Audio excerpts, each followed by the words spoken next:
This Coinbase thing is like a serious problem. Amen, Dave. Amen. This is like a serious problem. I haven't really said anything Explain about what it. that means, Dave. Coinbase was hacked, not digitally. They were hacked through social engineering. More or less. Is it no or is it yes? We'll debate the text that's best, but we get more or less. Dave and Britt plus Sam and Jess put it all right to the test. More or less. Well, hello, friends. It's so good to all be back together for another episode of More or Less. Thanks for holding down the fort, men. We got some good ratings, so We're so glad Fiji joined last week. Yeah, I got more email from last week than ever. It's great. What does that we'll say? be happy to go away anytime. So just Yeah, actually, that episode did pretty well. Look at Not that. bad. Good numbers, good comments. Maybe we should talk about more vibe coding, Dave. Yeah, I mean, we've learned one thing doing this. It's that the ones you think that are going to be good are never the ones. So this is our 100th episode together then, right? Indeed. No, it's probably like our 90th together. Yeah. Okay, fine. I will just ruin the celebratory moment. Great. Well, it's been another very busy week in the land of technology, especially for some of us. Sam, you're trying to buy OnlyFans? I would love to buy OnlyFans. Are you actually doing this? Tell us I more. mean, I've had several conversations. I'd love to get in the direction. I think there's several steps to anything actually happening, at least in my corner, unfortunately. But my God, is it tantalizing? Will you ever be able to work anywhere again if you do this? Absolutely. And that's partially so cheap is people like you prudes don't want to touch it. It makes a very good price. I'm just asking real questions here. I might be interested. It's a great business. It's an incredible business and it's an incredible position. I will say the New York Times had an interesting article I read this morning about the sex work marketplace and why there's some issues in it right now, which was actually interesting, important reporting for me right now. Have there ever not been issues? No, it's been good. I mean, the problem is stripper income is way down. There's a whole issue around stripper income. why? But isn't that because of OnlyFans? Or AI strippers. No, well, basically what's happened, basically the market's gotten flooded and prices have collapsed. Because of OnlyFans or not because of OnlyFans? No, I think it's actually more just because the economy, like basically there's just it's one of those things where like, because the economy's not been great for young people, a lot more women have turned to like various forms of sex work, everything from camming to streaming to, stripping to whatever. And That seems bad. it's created a real downward pressure on the market in a bunch of ways. And then it also is making it kind of a less lucrative. It's actually a very interesting article. Nonetheless, OnlyFans, the story is up for sale and there's some really interesting stuff about it. And it's one of these businesses where some people like don't want to touch it because it's OnlyFans. And so that makes price lower. So my first text was to one of the world's largest private equity firms. And they were like, A, no, we can't possibly do this. And B, Sam, you really shouldn't either. And I'm like, no, you guys are missing the point.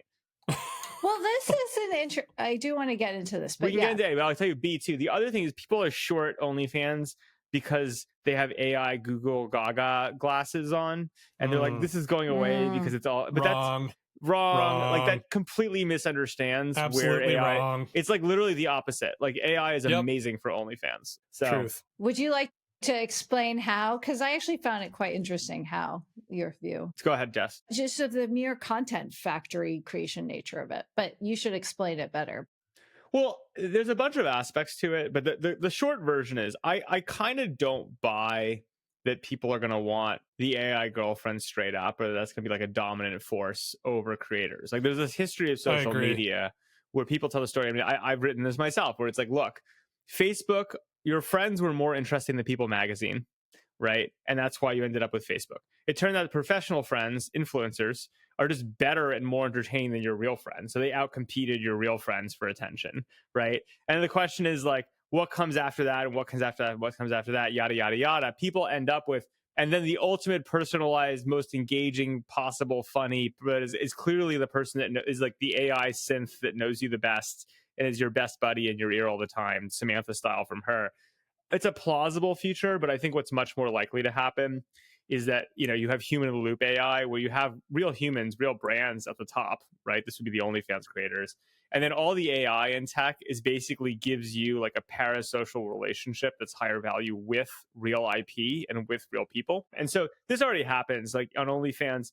The models post pictures. They actually post on Instagram as top of funnel. That funnels to OnlyFans where they start monetizing.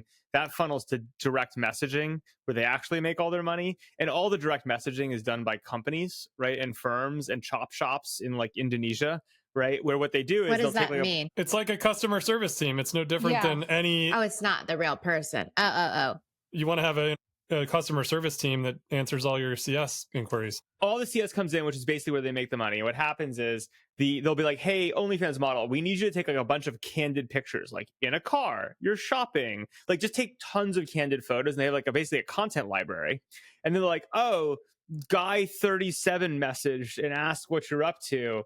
And like, they're like, well, take that content image and say something cute and send it back. And then the person gets to pretend like they're actually interacting with a real person. This is like as straight up the middle AI as you can possibly imagine. Are the men aware that these are just CS agents? That's a pretty gendered comment, Britt. You don't know that it's all men. There's stats that would support that comment. That's Jess, have you actually used OnlyFans? I would really love to know. I haven't. In fact, I thought I made the mistake of saying the app, and then Sam reminded me that OnlyFans cannot launch an app. Story, Jess and I were on a surf trip last weekend, and turns out our surf instructor is on OnlyFans, and she's just trying to make a buck. So to your point, Sam, I agree. Like, these women are surf instructors and OnlyFans supplemental income creators. Everyone loves some supplemental income. Well, so to just keep it forward, I'm kind of curious. So to the Morons, this topic of what VCs will or won't invest in, where the line is, what the vice clauses are, right? It seems like the window changes. I mean, first, and I don't know, crypto isn't quite the same, but there was a while and many funds that won't touch crypto. Obviously, you all touch crypto. Would offline invest in OnlyFans or porn? Pretty sure we're prohibited. We have some clauses with some of our LPs. Those are the LPs who don't like making money. Well, to be clear, we've got one LP that makes the most money in the whole world. So, and they don't want us involved in certain types of companies. And I don't have a view on this, but I'm curious. Fast forward 10 years. Do you think those clauses will in the future prevent funds like yours? I mean, my nuanced answer to this, Jess, is that this is capitalism. Yes. And about 5 years ago, nobody except Founders Fund would touch defense tech. And now they made so much money in that. And by the way, yes. a lot of people had defense tech LPAC clauses, right? Yes. That were very real. We had them. We don't have them anymore, not because we wanted to make a change, but because there was this one LP we had very serious treaty. I don't know. There's lots of treaties that you have to abide by. But now everybody's gotten out of this stuff, right? Yeah. And why? Because capitalism, right? Because defense tech, to use a Samism, like number go up, right? And so everybody wants into defense tech now. And the same goes for this kind of stuff, right? Like wherever culture is, venture capitalists are going to morph to be with it. And the other point I would make is that also whatever 5 years ago, 2020, investing in anything conservative Trump related was like not okay. Now all of a sudden, everybody's all in with Trump. The part of the thing to keep in mind is that who the LPs are, right? And a lot of LPs, because we let them be tax free, are these like big endowments, right? Or they're like nonprofits, right? And that's actually just a really interesting quirk of capitalism, which is that if you have a bunch of entities that don't pay taxes, they compound faster than everyone else. If they compound faster, over time they eat the asset base, then they become like the rule setters in some degree. And because they're like nonprofits with missions as opposed to just make money, sometimes they try to force all sorts of stuff down funds' throats. It's not just defense or porn or whatever. It's also stuff like, I got so angry. There was this whole period where they're like, you need to tell us the gender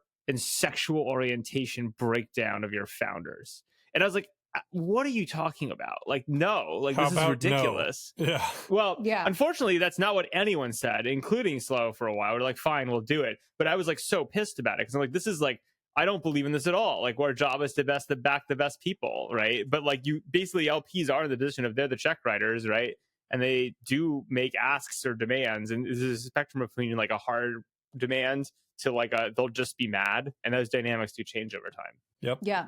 So is there I think defense is a great one to bring up, Dave, and been spending some time with some Anduril people. And I think it's just so that company, their arc of like being afraid to mention yourself as an investor and again, there's variation, but like real pride in both the growth of the business and what the company represents. And there's like venture capital podcasts about it, right?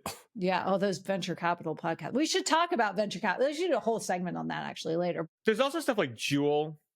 Like Juul was a really interesting deal, right? Like because of that. Like there's all this stuff that's like. We looked at that at Slow. I mean, we didn't look at Juul. We looked at the spin out. Juul spun out a cannabis related vaporizer that we looked at Slow. Didn't end up doing it. The deal didn't work out. That's a tough one, right? Because like Juul's a good example of like there was this whole narrative like Juul's good for the world, and then you got the child narrative, and it became Juul very bad, right? Yeah, but to be fair, as somebody who talked to the founder at the inception, the founder did actually make that product to try to improve the world. Like he was a smoker. He knew that smoking was bad for you, and he wanted to create a better way to get off of smoking. And so like that was actually his impulse. Now, the outcome of that wasn't what he expected, right? But you could say that about many things, social media, a lot of different things, right? And it's not always that the technology plays out how the founder expects it to. So I don't know. I think that one's a hard one. Another one we've been prohibited from is gambling, and so there are things now like Polymarket and others, which is sort of. And even there's some new social media apps that are like, we'll vote on this or like bet on that. And it's like, what is the fine line of gambling? I will tell you a funny aside to this, though, which is, do you guys know about the Halal S&P 500? No. All right. So it turns out that, there's all these like basically religious indexes of stocks, right? Really? And what you believe... Sam says this like we all know this. Okay, yes. Tell us more. I guess I should have known this. Yeah. And so the halal one, right, is like you basically take the S&P and you strip out anything that's not halal, which basically means the banks, right? Because you can't lend money, right? Turns out, here's the sad thing. Sam, explain halal. What does halal mean for those that don't know? It's like Muslim law, right? Like I'm not going to try to explain it at a level of depth that is beyond me, but like basically it's like, is it kosher? It's like their version of kosher, right? Okay. And it's like, I thought maybe it related to Jewish law, so I'm glad I asked that question. I would actually argue that, let's be honest, the S&P 500 is the kosher S&P 500. Let's just be clear. Fair enough. That is just let's not kid ourselves. But like you could basically look at these different religious indexes where you take the S&P or public markets, you strip out the things that aren't allowed. So you could say a Jewish index would be take out the pork, like no pork processing, right? Sure. In the case of the Arabic version, you strip out the banks because they lend. You're not allowed to lend. And here's the reality: I didn't know that. Is that the S&P 500 halal edition slightly outperforms the actual S&P because it ends up overweight like medicine and media and tech, right? Which actually outperforms. There's other things like the Mormon index or different versions of indices. Long-winded way of saying, does Robinhood have all these indexes? If not, no. You guys should do this. I actually was looking at this before. I was like, we should just like literally launch like ETFs, which are just like the different religions. Oh my God. Right? Can we please do this? Wouldn't that be great? And you're like, yeah, like, and it turns out like Muslims outperforming. Great. Let's go Muslim, like more or less ETFs. Anyway, the point is like, I can't even remember the point. I'll tell you, what I did I asked ChatGPT to do this analysis, and unfortunately, it's like the Baptists are not doing so well. It's like, and the Mormons are crushing it.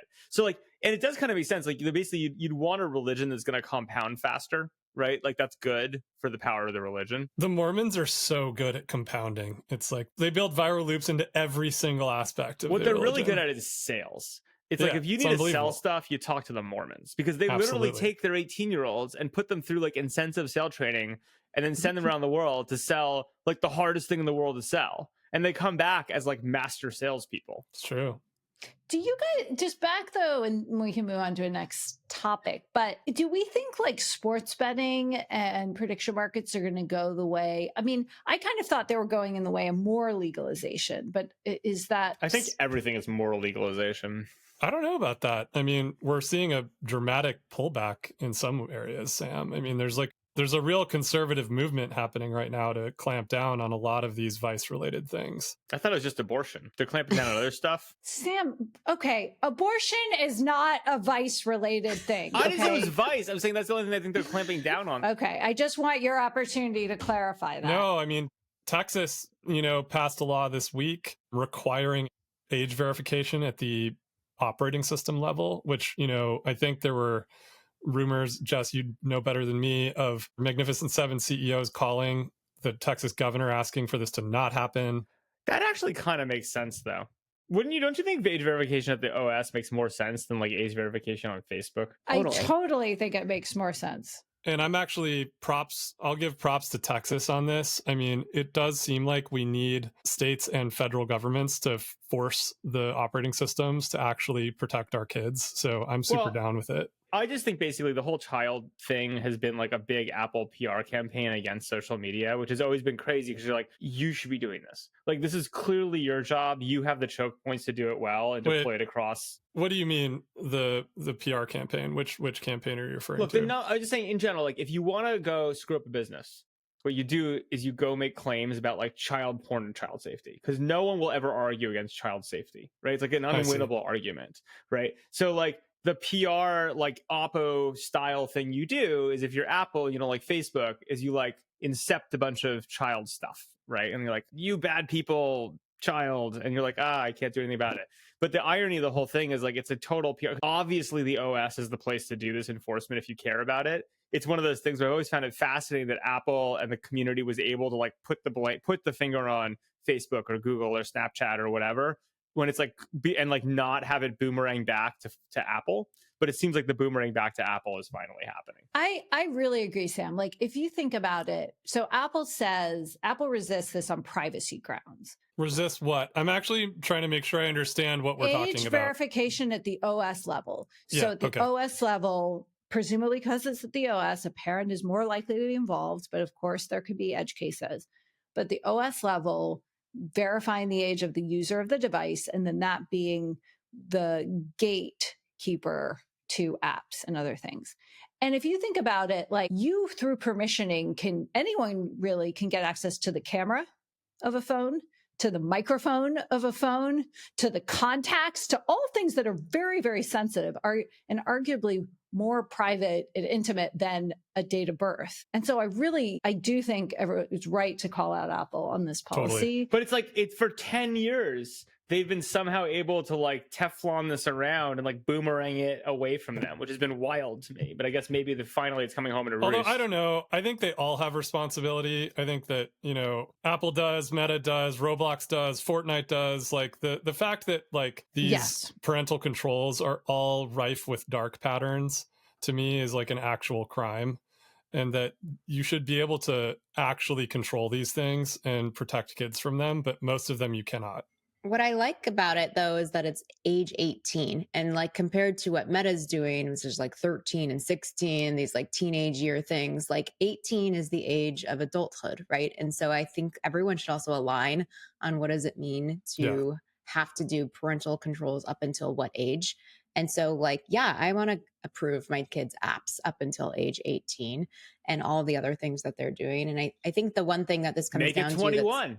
Well, whatever. Let's go. 18 seems fine. Dave, you raised a point I wanted to make, which I don't think it's only Apple's responsibility, to be clear. But again, I think it's only Apple's responsibility. If at the OS, I don't think that's fair, Sam, but if at the OS level, Apple will give you permission to, access so many other things that you want to have privacy guardrails around, like your microphone and the camera on your phone, like age should be one of them. There's also no reason to fight against this other than it will hurt their business. Like it's just so blatant. Like you can't come up with like, it's not possible. People don't know their birthdays. I don't know. It's just like not great. I think the thing that this has in common with OnlyFans is like there's this need for digital identity, like more and more. And that's something that I know we've talked about here on the pod so much, especially like a big miss that Facebook had. For 20 years, we've been not just talked about it. We've put our lives at work and it's crazy. Can't believe it's still a problem. This week, a huge Time piece came out about Time magazine. Is Time still a magazine? Yes. Magazines are still around. Jess likes to buy them. And Didn't Josh and Carly buy Time? No, they bought. no, that was Benioff.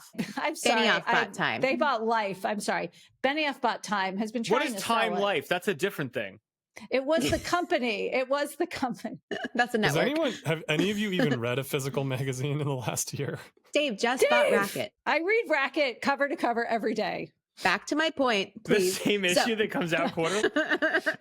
It was a joke, but to be clear, I probably pick it up once a week to like reference something like that great tennis court in Rome that I want to make sure to play at. Or Is that why we're going to Rome? Just so you can play Yeah. in that tennis court? no, it's to show our kids the Coliseum, and so I can play on that tennis court. Got it. Okay, back to my point. I've heard about this over the years, but this company, Tools for Humanity, also co-founded by Sam Altman, was started in 2019, and they've raised like $50 million over the last 6 years to build what they I think call. it's way more than that. Yeah, I think a lot more than that. Oh, way more than This that. article says they spent $50 million on the hardware of the orb. That's just the hardware, Britt. Fine. Okay. So the orb is this camera the size of like a beach ball that scans your iris and your face and all these different things and creates like an encrypted hash that verifies you as a human. It also detects temperature and basically verifies that, again, you are a human, you're not an AI. You know what it's like? It's like, what's that thing in Star Wars where that little like the torture droid comes in? Yeah, totally. It's like that. Guys. It's basically that Yeah. size. They are aiming to verify 50 million people by the end of this year. They have 7,500 of these orbs right now coming to like major cities across the US, putting them in like gas stations and The bodegas. gas station. You go to the gas station to get your iris scanned. Actually, they have quite a few people on this thing. I'm just looking at it. There's 27 million people already on That's it. because what they do is they go to third world countries to like small African villages and sign everyone. Sorry, verified world IDs, there's 12 million. And there's 1.6 million daily actives. It's a cool idea. It's an old idea that they started working on a long time ago. A lot of people have this question of like using crypto for digital ID. I mean, how can I not love that? That's like absolutely. Right. So that was the other point I was going to make is like once you do this, you get basically $42 worth of crypto. Let's be real, that's what this actually is. This is a crypto Yeah. project. Yeah. And that, well, it was a way to do a fair launch, like crypto distributing, and then a way basically to be like, hey, we can pay a bunch of people who are poor in Africa like $2 for their irises, right? Like that's kind of like was the God. original pattern around it. And I mean, I think also, Sam, it was the original pattern was also like real identity, right? Like we should try to verify a lot of real identities and put them on chain. Totally. Well, right. And that's the whole thing that Sam Altman's saying is that we're going to have all of these agents acting on Yeah. our behalfs and like using credit cards and all these different things and OnlyFans that are maybe AI and not like real strippers. And how do we know it's a real person? We definitely need like some real IDs. Well, to be clear, this is a place where Sam Altman I think is thematically correct and just annoying, but like I think it's one of those things where you're like, okay, I'm simultaneously going to massively accelerate the problem of fake things on the internet, and then also at the same time provide the solve for it. It's like, you know, it's like I'm going to cause global warming to solve global warming type stuff. I mean, this is funny because it was also the beginning of Facebook, right? Like Facebook worked because of the real identity that was provided by 1000%. Harvard. This is my this is a lot of my original story and how I ended up working at Facebook and being around Same. it, right? Same. Was the original Facebook worked because everyone was terrified of the internet and posting on it because it was scary and you were going to get, you know, anonymous and whatever. And Facebook bootstrapped off of university identity, right? And then friend-to-friend graph to basically build out the first place where you could use real names, you could have trust, you could put photos, you know, and like trust that like they're going to the right people. It was like the first safe internet. Now, unfortunately, that got challenging over time because it became more about Turns out people don't care if they use their real name to say awful things. Mm. Well, I think it's more that what ended up happening is there's two very big tensions, right? One is between like engagement and on the engagement side, just for pure entertainment, you don't care what's real, right? Versus truth and information, where the network and who's saying things and sources really matter.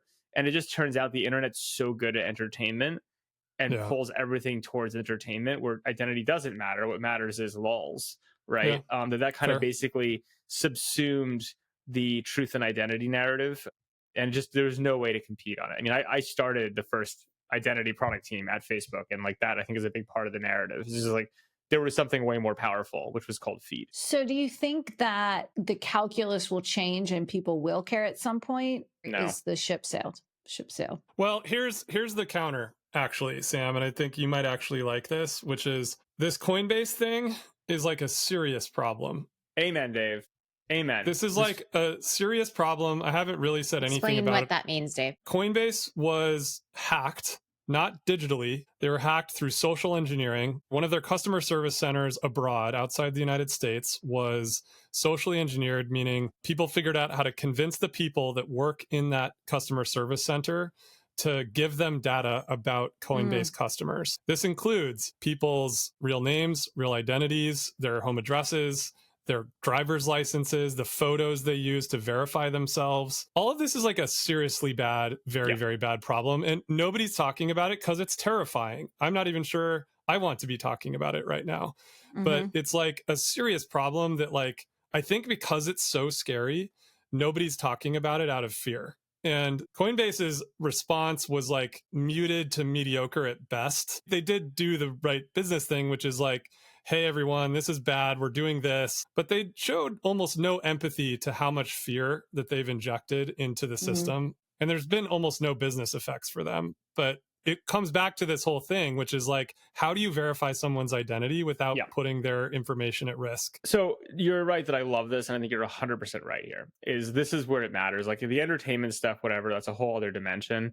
But it's not just Coinbase. It's like the Coinbase thing is big. I will tell you that I've been open about this. Last summer, I got socially engineered in a really scary way, scary way. And luckily, only because I know people's phone numbers, right? We're able to kind of with just like, get the right people on the phone, literally at Google, which you can't do, was able to save it within minutes. And like there was a triage, it was fine. It was very public this week. A good friend of ours, Raj, the founder of Solana, got extorted, his license put online.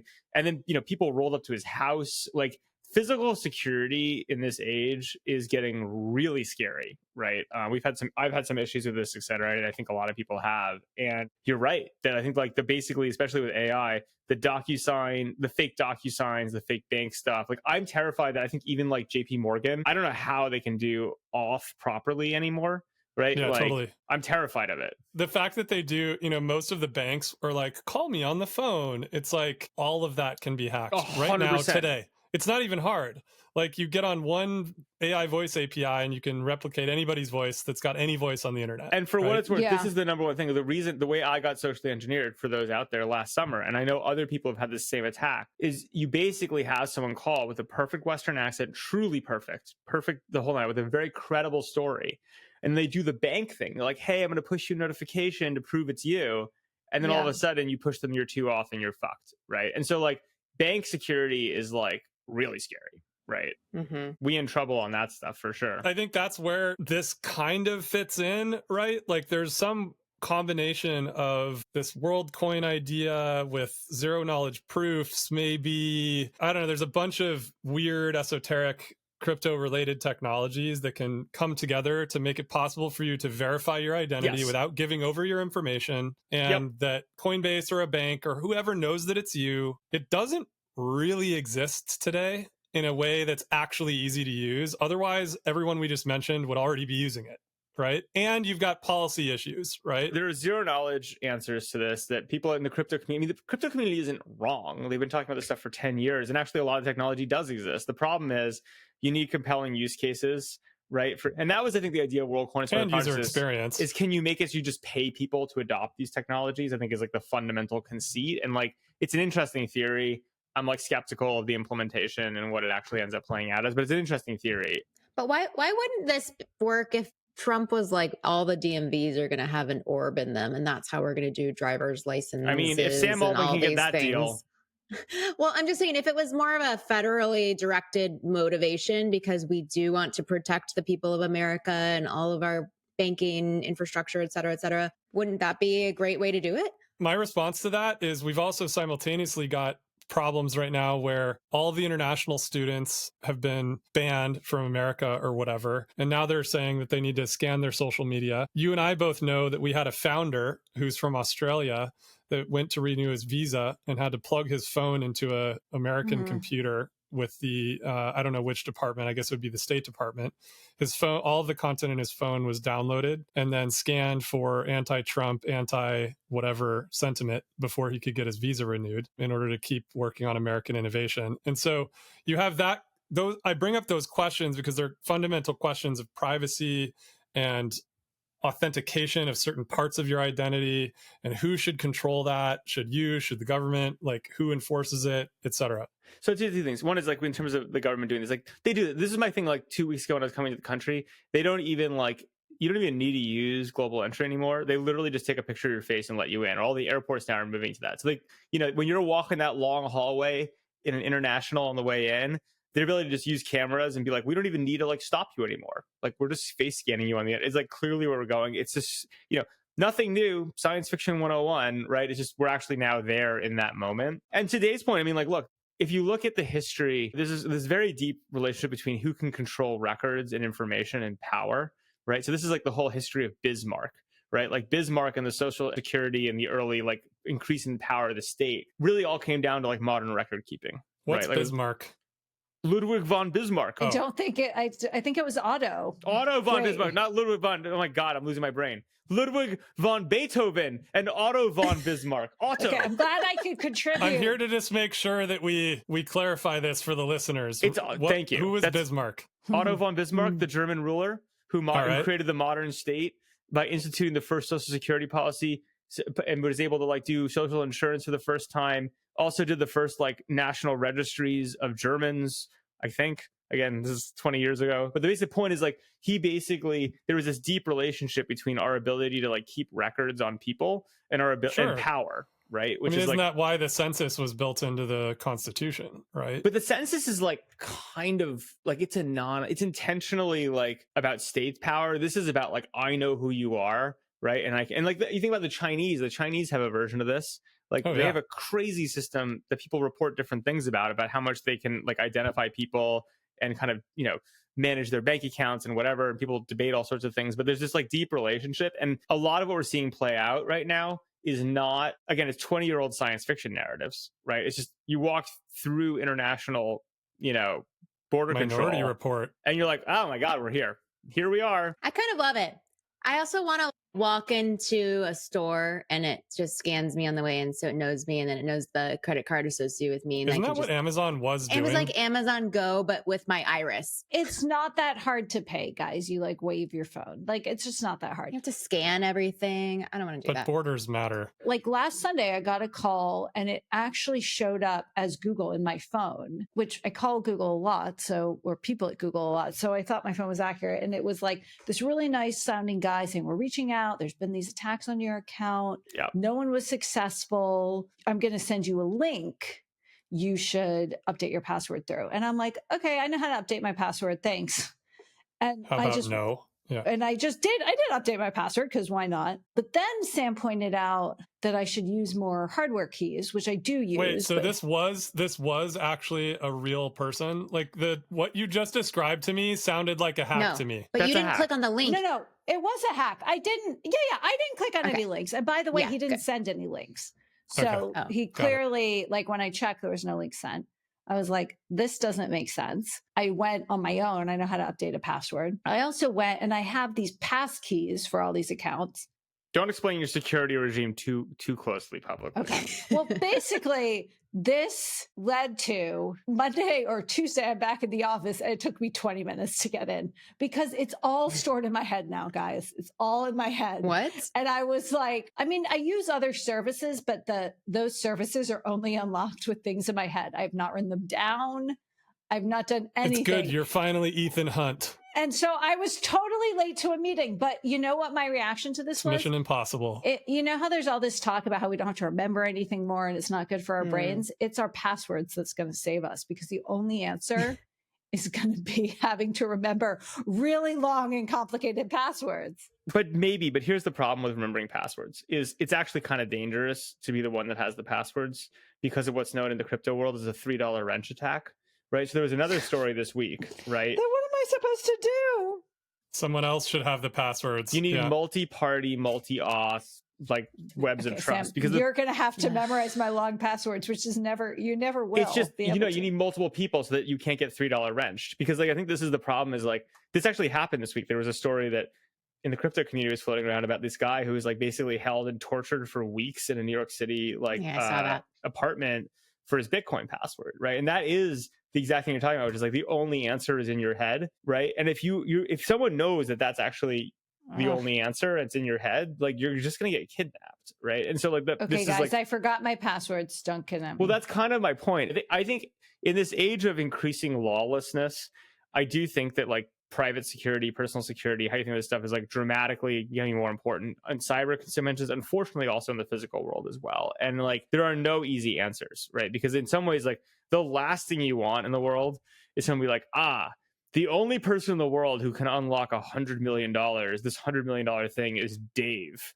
right? And like, I have to find... Good news is that doesn't exist. Yeah. Doesn't exist for me either. But I mean, years ago, I did actually run that way because I was like, I don't want, this is the original like Bitcoin dream, is like, it's just a seed phrase in my head. I'm like, that's actually too dangerous. Like, no way. Like, I don't, like, that is not how I operate specifically for this reason, right? Okay, so I will scratch everything I worked hard to set up and come up No, with it's another fine. way. You need a multi-party. Jess, I'll be one of your password keepers. We can all Thank be you, one. Brett. 2 of 3. And also, like, maybe we just can't use these digital things anymore because it's just too It's hard. good because all you have to do is quit social media and you'll get your memory back. So, it's great. I have to do memory exercises to remember my passwords. Not with AI. I think we're giving up too much of we're atrophying our brains.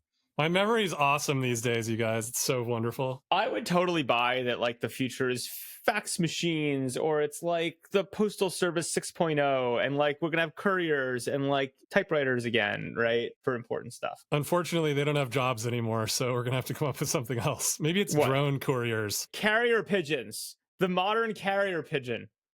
The state of tech hiring came out. Someone reported this. I know, you should look at this, Jess. What does it say? Basically, college grads are not getting any jobs anymore. No one's hiring anyone that is graduating from college. It's down. What are the real numbers? Lower than pandemic. What are the real numbers? No, they're like, it's down less than half from 2022, which is when it picked up from the pandemic. This is specifically for tech jobs. So tech hires. So that's why they're all doing OnlyFans. And that's why the OnlyFans people are getting diluted in their money. Well, I don't want to see these like male engineers on OnlyFans. I'm sorry. What are they going to do? Why do you think they're so into creatine? It's for OnlyFans. Can I switch to topics a little bit? Did you guys read the Information's great profile on the Tech Bros TBPN podcast? Oh my God. Best. You guys are fanboys. Oh, Wow. fanboys. Jess, I want to start the Tech Chicks podcast. Did you read the profile? We're going to engage in a little media criticism here. Everybody get ready, okay? Did anyone read the story? Okay. It was a great story.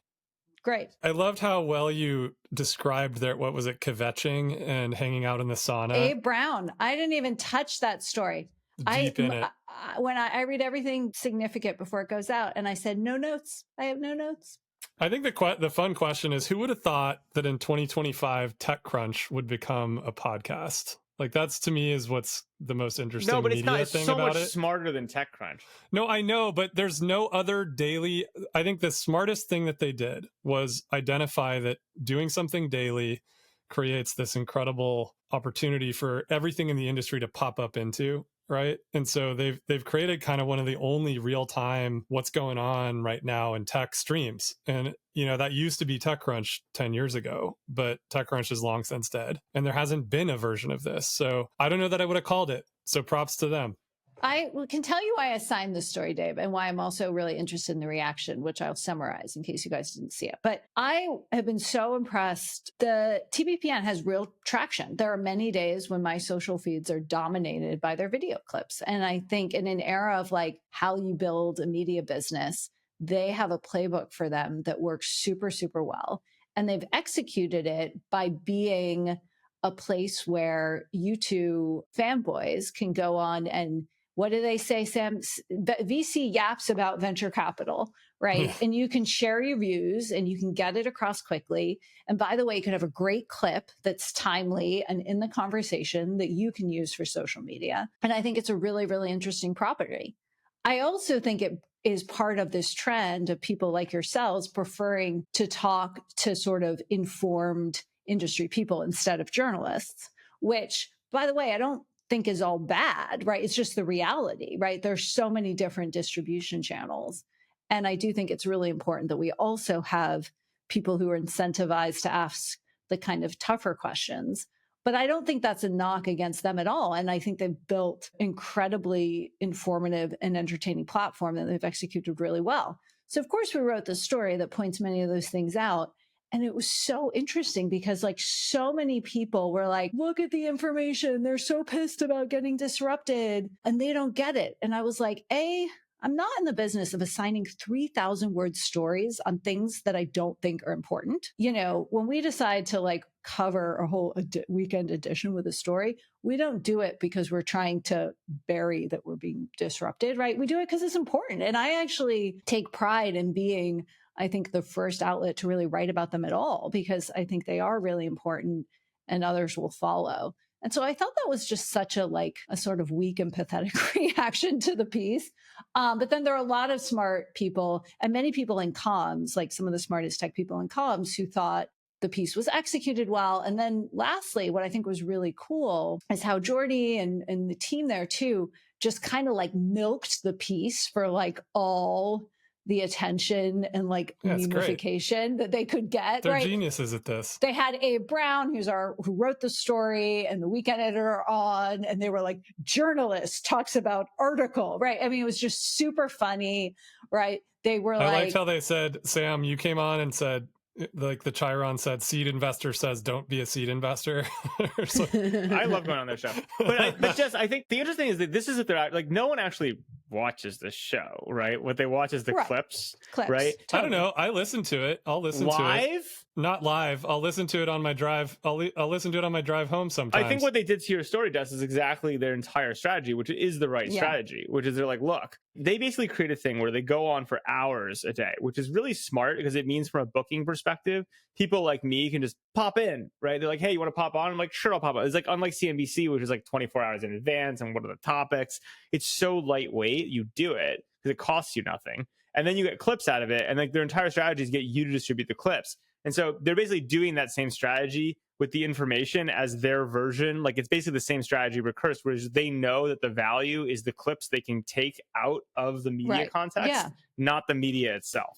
It's so smart. And they know doing it every day matters. Like that's the other thing. Like I talked to John and Jordy about this in the very sort of early on, and they knew that going on every day was the strategy because that's what CNBC does, right? And there's plenty of precedent for this, right? Like you go on every day. I mean, even when we started this podcast, we knew we needed to do it once a week and be consistent Daily, and stay with it. More or less. No one wants it. No one wants it. But the point is the consistency. Yes. Remember Cheddar? Jonathan Steinberg. There's a blast from the past. Yeah, he was trying to reinvent CNBC for millennials. But did he go every day? He sold it for $200 million. I was actually the first guest in history on Cheddar when they launched it. He timed that exit. Timed it so well. He's a great business person. I love John Steinberg. He's one of my investors, I think. John Steinberg, it's been years, but you should come on the pod. We don't even know what you're doing now. You know, he famously argued Jonah should have sold BuzzFeed to Disney for $1 billion. And he was 100% right. At the right time. Timing is everything, isn't it, guys? I think he quit over that because he wouldn't sell it. He quit years later, but yes, I think. Are you sure? I thought he quit because they wouldn't sell it. He quit it because they wouldn't sell it. It wasn't right then. There were other examples of the lack of business acumen in his mind at BuzzFeed. But Britt, I think that's, and not to belabor this point, but I think the reason what John and Jordy are doing is worth looking back to is because I think they have a question is like, what works in media? How does media spread? Like how do brands, I just had a whole conference last week on how publications get engagement. And it used to be like the Cheddar model is the old model, right? Like linear and look, it's TV and it matters that it kind of feels fancy. And we are totally, and this is not news to anyone, notably Sam, but we are in like the soundbite, memeability, screenshot essay kind of era. And I think if media companies, there's a real opportunity here for media companies, and then we'll saturate this approach and then we'll have to come up with the next. But it also reminds me of Justin TV. If you remember that from back in the day, where it's just like always on. And remember Justin TV? Which like no one wanted, but that was also before AI could tell you like the most clippable sound bites. I mean, you talk to any influencer or celebrity and the cameras are always running. That's what I was going to say. It's like we know people who have cameras always rolling within their vantage point of a celebrity they work with every day. And it's because they know there's going to be some clippable moment. So it's like you have to live in this always on world, which I actually don't totally love. I get that that's entertaining. And you know what that brings us full circle to? No thanks. OnlyFans. Because that is the problem of OnlyFans is OnlyFan burnout, right? Where they're rolling 24/7 and you have to be doing it 24/7. What you need is the TSBN of OnlyFans. You go on for 2 hours a day. You stream it. You have some guest dial in. TBPN. I get the acronym, but I trick. But Sam, isn't that just what streaming or what are the camming? Isn't that what camming is? I guess. What's I don't really. camming? I've never heard of camming. Jess, we need to go on OnlyFans as like a homework assignment. I need to understand I don't this know more. that I could figure it out, Britt. I'm kind of interested if I could figure it out. You should definitely Sam all says sign I up need for to OnlyFans. upload a lot of identity information. Like, I will tell you, I've had a funny experience. I really wanted to start an OnlyFans for years, and I started one wait, many years specify ago. the tech business or the account? No, the account to learn. And so I started an account. You like, should consult 5 your years wife ago. on this. Yeah. Okay. I set up a profile. I have a profile. And I went to do, and then I think I got stuck at like the identity verification step, which is super intense. And it came back because I tried to start a Slow Ventures OnlyFans. I think the Slow needs to be on OnlyFans. Oh, love it. But we got caught again in the identity verification. So I went back even this weekend. I was like, well, I'll just use my old account I never finished setting up from like many years ago. And I logged back in and did the terms of service update from 2021 and the whole 9 yards. But you know what? Again, I keep getting rejected. So the real identity problem is there are creators like me desperate to be on OnlyFans. And I can't get on. Maybe you're getting rejected for another reason. Like what? I think Britt's implying that you maybe have to be like attractive or something. An attractive female. Oh, I need to be an attractive female? Jess, will you do Yeah. it? You know, I'm sorry. Jess has a real reputation to defend. Yeah. I mean, It could be a step in the information's funnel. I'm just sort of personally curious where it will fall in the vice category in the end of the day, I think if you're a product person or you're in journalism, I don't understand how you could not be on OnlyFans. Like, it's a major cultural thing. Like, you have to understand. Try to pivot to athletes. Like, a lot of my surfers I follow were pushing their OnlyFans, and it didn't really go anywhere. So I think this is one of the opportunities. I do not think they really want to transition out of NSFW stuff.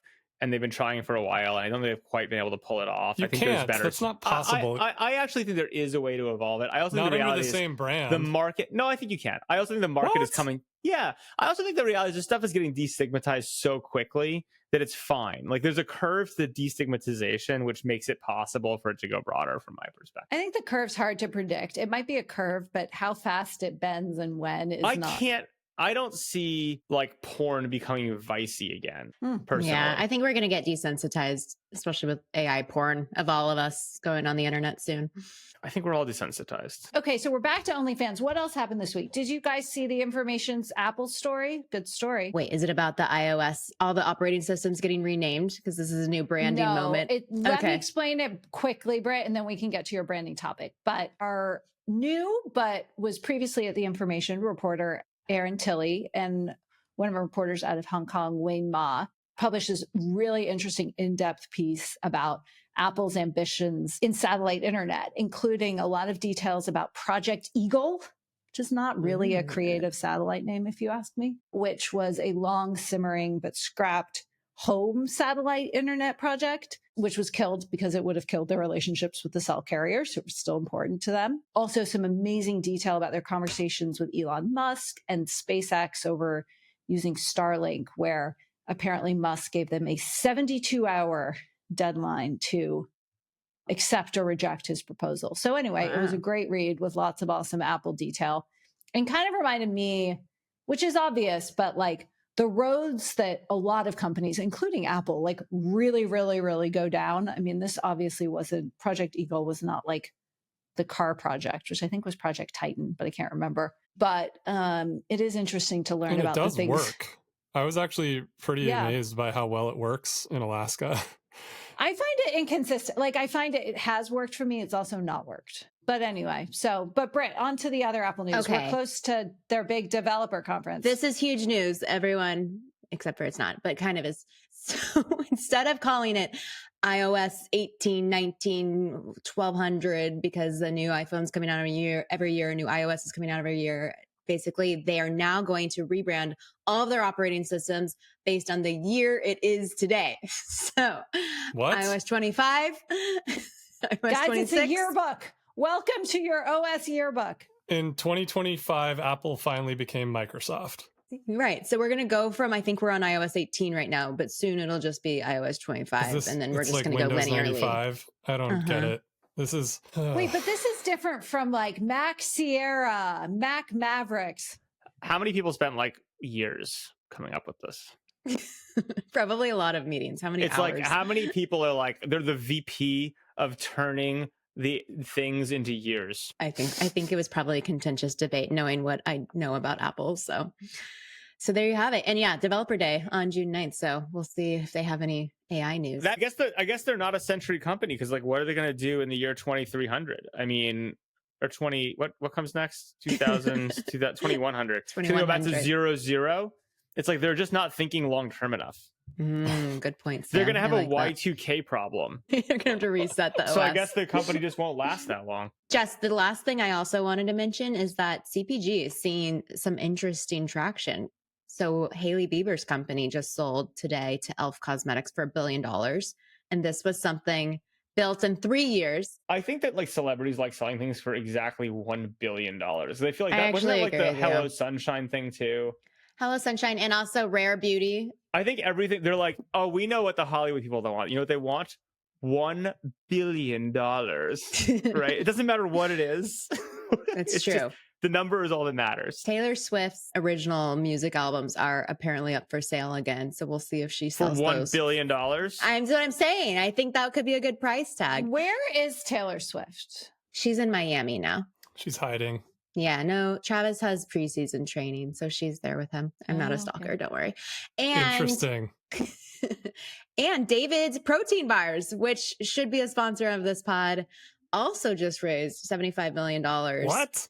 Yeah. And this company went from like $2 million in gross revenue the first year. The next year, $6.5 million in revenue, and is now on a trajectory towards 100. Yeah. I mean, I and- buy I'm at about $1 million myself on it. So Sam, how are you liking the protein bars these days? Like, they're absolutely delicious. Britt, I bought some Magic Mind. It just Yay! arrived. Welcome to the game, Jess. 3 p.m. is the perfect time. I get tired at like 2:30. Can I take it at 2:30? Yeah, that's what I always do it like 2:33, and then it lasts through bedtime where I still have energy with the kids. I'm a ketone man myself, but I hear you. Magic Mind can be our sponsor. I eat a lot of Okay. David bars, but I do think that it's I do partially too. I have poop issues because of it, and I also Oh think my they're full God. of chemicals. Oh, you need a thrown toilet. Did you see this company get funded? How do you keep up Oh, with all these God. companies? I'm tired just listening to you talk about We these get companies. pitches for all this stuff, Jess. I gotta. Oh my God, Not the guys. It's market. so much easier to focus on like 3 big tech companies. No, our team does other things. But okay, so there's a lot of action. We got IPO action. We got M&A action. We have AI action.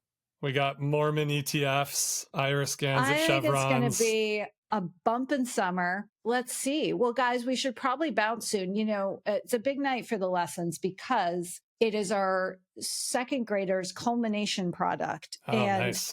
it may not surprise this quad that he has chosen to summarize his year or put a capstone on his year with a podcast. Oh, does he want to join our next episode? Oh, nothing would make him happier. We would need one of our children too, so it's balanced more or less. In fairness to him, is I'm actually really proud of him because for about a month he's been talking our ear off about this game Sneaky Sasquatch, which neither of us want. Neither of us just right. We were like, we don't like. I thought this was a game where like you avoided some It's like actually quite good. and like he's like now I have a bank account number I've written down and I go to the city. I'm like, well, this is a very interesting game. Anyway, we're like, this goes in the category of like you try to parent up to a certain point and you're like, I'm not gonna police this. But to Lion's It's credit, actually kind of a fun game, and it's well built. We have a major guardrails around his usage of this game, so we are policing it. In fact, what I can't tolerate is Oh, just be happy you're at this stage and you're not at Fortnite stage yet. no, there's not going to be Fortnite. Although I did get him a football game where like apparently I downloaded. It's a really fun game, but the people like beat the crap out of each other, so it's pretty we funny. stopped that game. Anyway. Okay. No, it's good. I got to give Lion credit because he was talking about this thing. I'm like, I don't care. And you know what's the top of tech meme today? You know who acquires Sneaky it? Sasquatch. Apple. Sneaky Sneaky Sasquatch? Sasquatch. What? What? M&A, it's on the We rise, should have been guys. paying attention to If Lion. only we had listened to Lion, we could have cashed in on the sneaky Sasquatch. Or I could have written about it, but yes. No, he knows. He was all over it. It's like it turns out when he gets excited about something, we hit that bid button from now on. And I used to always say to him, I was like, who makes this game? And he's like, Apple Arcade. I'm like, no, they don't make it. But I love and then that. the name of the company. So All the kids find it's really interesting. All the kids find this game. I think it's because it's default installed in the Apple TV or something. He got it through his school friends, and they like compare notes on how to play it. Yep. And then he Yeah, same teaches with our his younger kids. brother and whatever. Same. I didn't police it and whatever.